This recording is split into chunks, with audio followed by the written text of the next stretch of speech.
it with humility. And when you have humility, you have no problem in managing any crisis. You know, when hurricanes come, big trees get uprooted, but then nothing happened to shrubs. Shrubs remain very safe. So, at this moment of crisis, we realize that not everything is in our hand. And so we have to depend on some higher energy, higher power. That faith that can take us a long way. Yeah. Sure. Now, can I hand over to my colleague Vandana to ask the next question? Yes. Vandana? Yes, go ahead. Hi, good evening, Gurudev. Yes. The world that we're in at the moment has gone from feudalism to capitalism. And we've been taught for years that economic profit is the most important thing. But that profit doesn't account for damage to the environment or to society, and things like child labor. And it's led to a great inequality.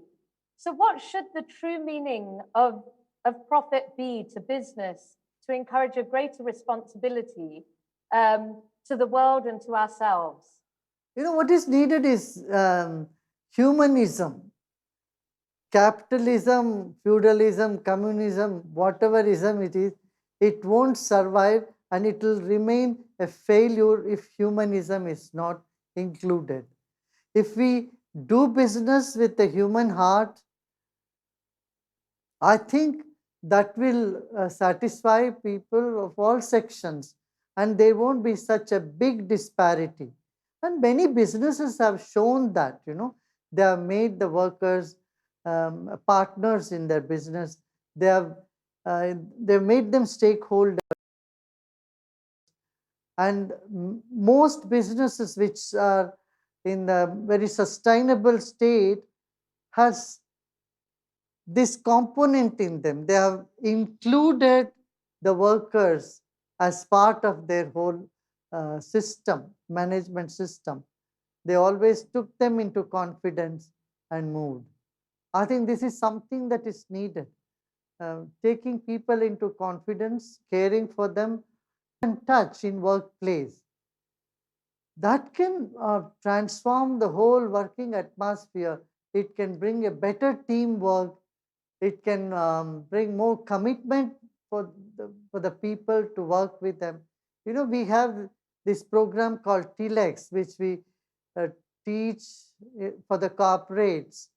And the synergy, the most needed synergy is brought in through this program, which includes a little bit of meditation, few minutes of breathing, and more mindful attention of what is happening within oneself. Then the communication is better, then creativity is enhanced, and a sense of cooperation with other colleagues starts happening. Most suffering, most of the delays in projects happen due to lack of proper communication and coordination. I think you all will agree with me on this. If there is better coordination among the workers, things can get done much faster than you can even ever imagine. Yeah. Great. So what you're saying is we need to really look after our people. That's the number one thing, and be in communication with them, mindfulness, and concentrating on building those relationships. That's what will take us forward. Yes. Meditation would be a means there to help business grow much better. Yes. Okay. Thank you.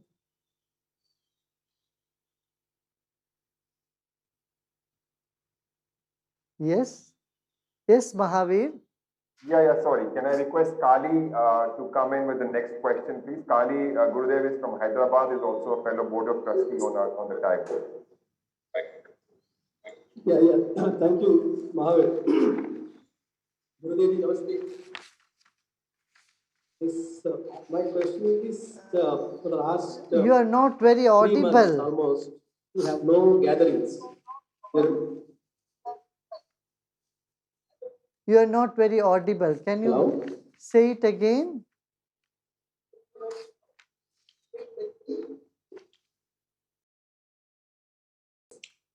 Gurudev, last 3 months, Yeah. there have been no gatherings, no meetings of people in groups, and we don't know how long it is going to continue. As human beings, beyond our survival, don't we live for a society? In this new paradigm, what kind of emotional bonding can I have with the people I don't meet them physically?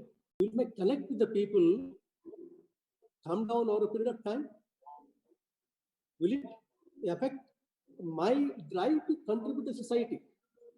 Like if I have to do something for the society, what kind of drive, what kind of motivation I will have for the people who I don't meet them physically at all. 3 months I have not met them. Next, maybe I don't know, maybe 1 or 2 years we can't have any social gatherings, we cannot have any meetings. I don't build any emotional connect with these people there. So in that scenario, that will I lose for a period of time my motivation to work for the society? So your question is, uh,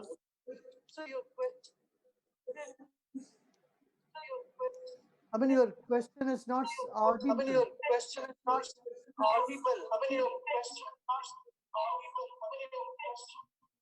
क्या हो गया भाई? Sorry, I think I'm not able to hear the voice. हाँ, can you repeat your question, please?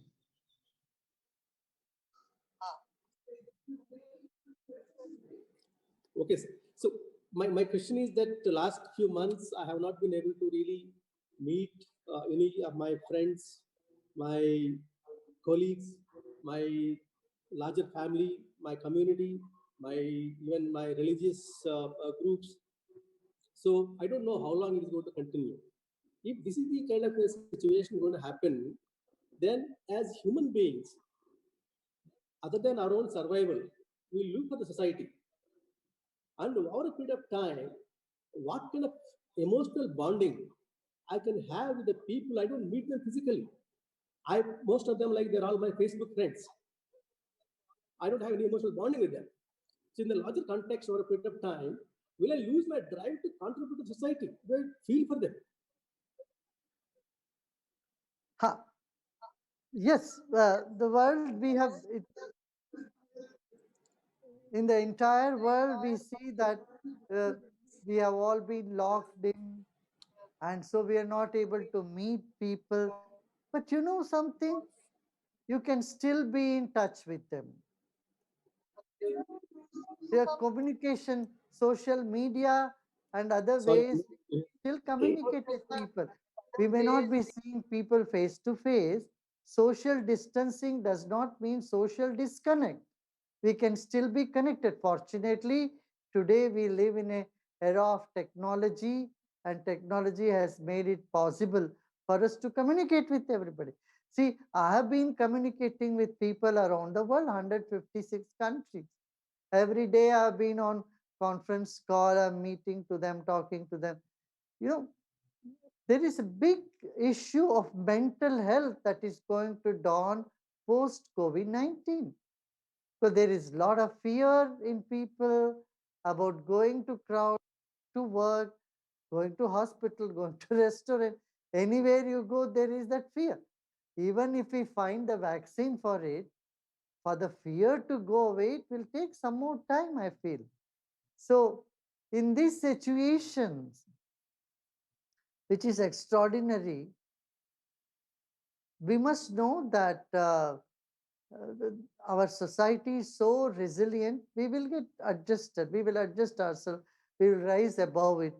But we can keep communicating to people. Nothing stops us from communication. Though if you don't meet people personally, but we can do through video conferencing, so with social distancing. Once the lockdown is over, we can even start meeting them. And definitely that fear in the minds of people will have to be alienated. That will take a little time. I think a year or two, people will forget all that and will move on. Yeah, if I understood your question correctly, we will have to uh, keep making our efforts in our way of, see, one is you feel for the people, yes, and how do you express it to them in action? You have a varied choices for it. You can express it in so many ways. In so many ways, we can team up, we can see, we can be part. This is nothing short of a world war, I tell you. During wartime, we just sit and don't worry. In fact, we find ways and plunge into action. I think that is what we all need to do at this time. We see what best we can contribute to society, how best we can inspire. We have so many schools in the country here. We have about nearly 800 schools, and in all the schools we started already e-learning, because we don't want the kids to waste their time. you know the schools will open maybe in August, maybe in September, but half year would be wasted. So immediately last month itself we launched, okay, we are going to teach classes through um, internet, and just 2% of them could not avail this opportunity because they live in a very remote area where there is no internet. But rest of the children, they could get onto it. So we can find some ways, I think, to keep our folks together. Yeah. Thank you, Gurudev. The next question, can I request Puneet to ask the next question, please? Please unmute. Yeah. Namaskar, Gurudev. So I was making notes when you talked about World War, and I think this is a very stark word, but I think it reflects the anguish that we are going through. And you talked about communication being a great strength. You talked about mental health, and you talked about how to feel for the people. And I know Mahavir asked this question earlier on: what should entrepreneurs do? My question, Gurudev, is that what should the what those people want to do, should do? So, those who are fighting everyday life, what should they do? Particularly, what should their moral compass be? So, in order to go past this world war or past this post-COVID environment. The most affected are the daily wage workers, as you all know, and they need assurance both from the civil society and the government. Government is doing their bit, but there is always some red tapeism when the government works. It takes its own sweet time for things to reach out people. But when civil society plunges into action, we will be able to reinstill faith. And that's what we did. We have done through IAHV, International Association of Human Values. We immediately started giving ration to people, you know, 1 month ration, or 10 days of whatever they need, from soap to oil to cooking, salt to everything was made into a kit and we were giving to them. That could stop a lot of people from migrating immediately from Mumbai. Nearly 3 lakh people could hold on at least for month and a half. There was no such chaos. But it's a huge task to accomplish. So people from every walk of life, there are many NGOs who are giving the food also to people who are in need. So for one thing is taking care of the basics, number one. Second is um, talking to people and filling them with hope, number two. Third one is, see, the fear factor, which is going to be there for some more time, need to be eliminated. To remove fear from the minds of people, yoga, meditation, breathing, all this will help tremendously. Now, as you know, crisis is the mother of invention too. As entrepreneurs, you can put your mind and heart and see some innovative things, whether it could happen. I can give you some very good example that happened in India. Just, we never had PPEs for doctors and healthcare workers. We were importing them all. And then one of the IAS officer, who is also an art of living teacher, he was made in charge of this procurement. You know what he said? Why would I procure every day 2.5 lakh PPEs? He said, I am going to call industries and ask them to start it. You know, since our own industrialists in this country, our own small and big industries started manufacturing. Now we manufacture 2.5 lakh PPs every day. So in a month's time, all the permissions were given to them, licenses were given to them, funding was given to them in advance, and they could prepare, and we became self-sufficient. Otherwise, we were getting that all from China and Korea and other countries. So this type of innovative spirit at this time of crisis would help a lot. And entrepreneurs like you all can come up with great ideas. You can put together some ideas, how we can do things better, what are the things that we can manufacture here, now, there, locally, so that people can feel that, Atmanirbhar, what the slogan the Prime Minister has given, self-reliance. We can think on that. What do you think? What do you say?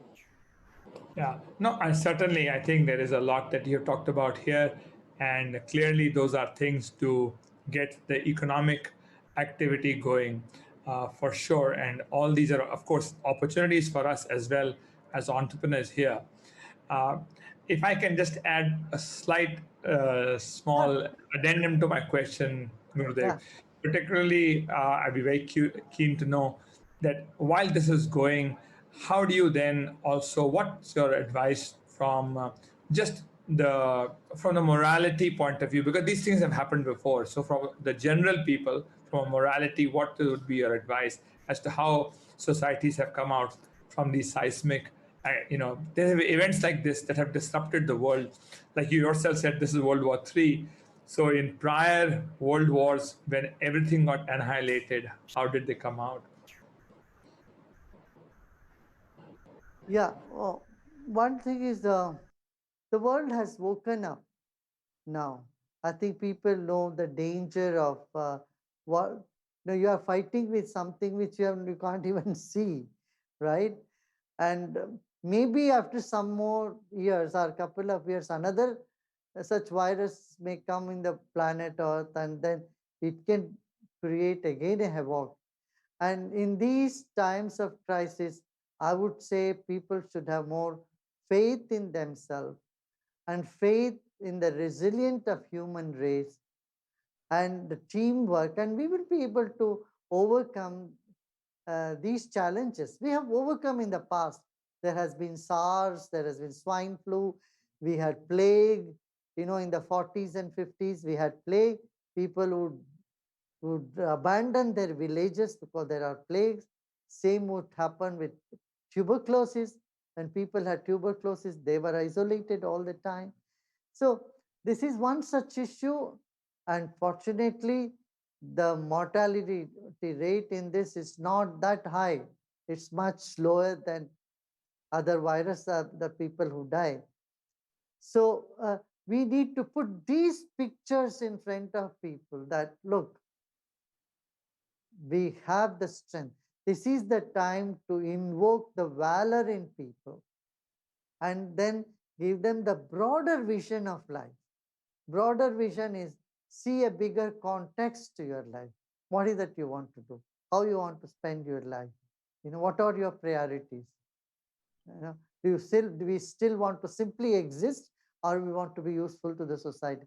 Some of these, very burning questions can be kindled in the minds of the hearts of people, and this will also help in the environment, environmental causes. People Sure. to care for more the planet and its environment. No, thank you very much for your message for hope and valor. Thank you very Thank much. you. Thank you. Now, all the way from DC, we have, Smita Siddhanti joining us. Smita, with your question, please, the first question that you have. Yeah, hi, namaskar, Guruji.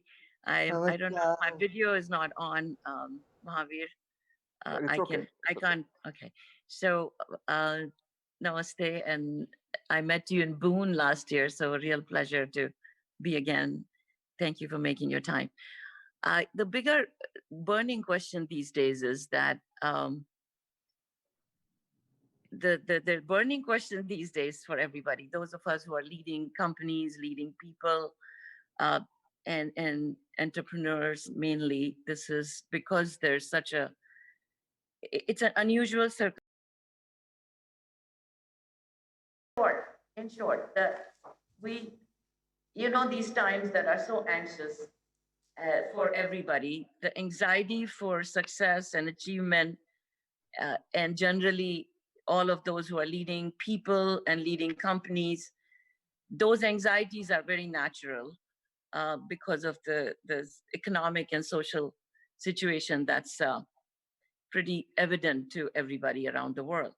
So the question for you was, how do the sort of quote unquote leaders keep their mind body alignment so they can keep their confidence to move forward? So any guidance from you, Guruji, would be very helpful. Meditation. I would say that leaders could spend a few minutes in breathing and meditation, breathing exercise and meditation.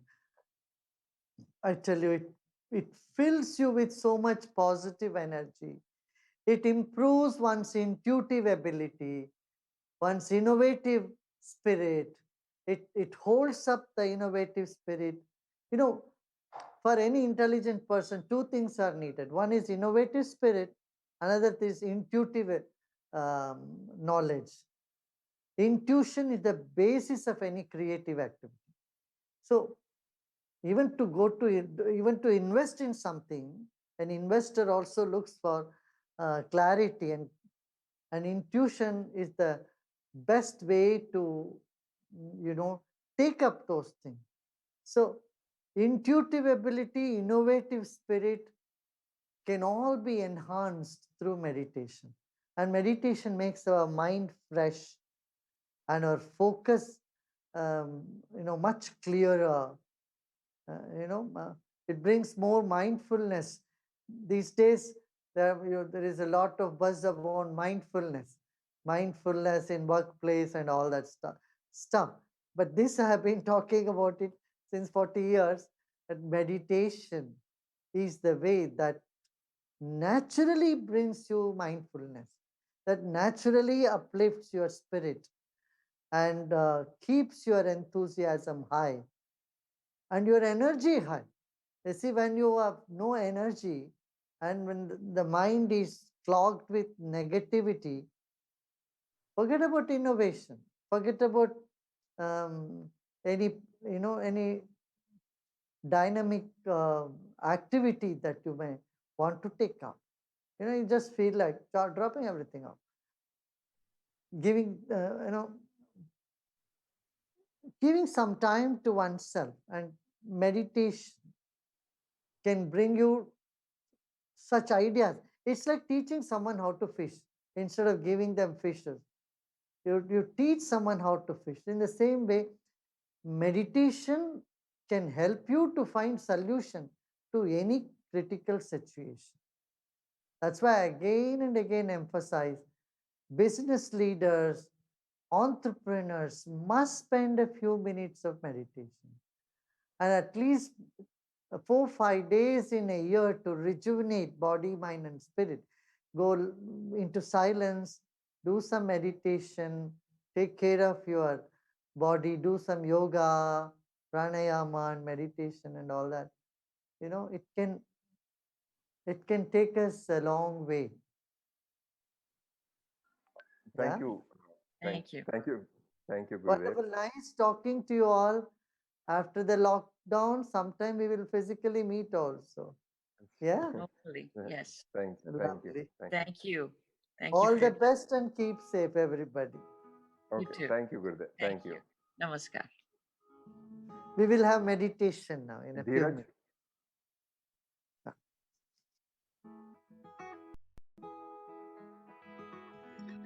Yes, we can play Love Moves the World, which is a short intro video to Gurudev's work. And then we can have a guided meditation.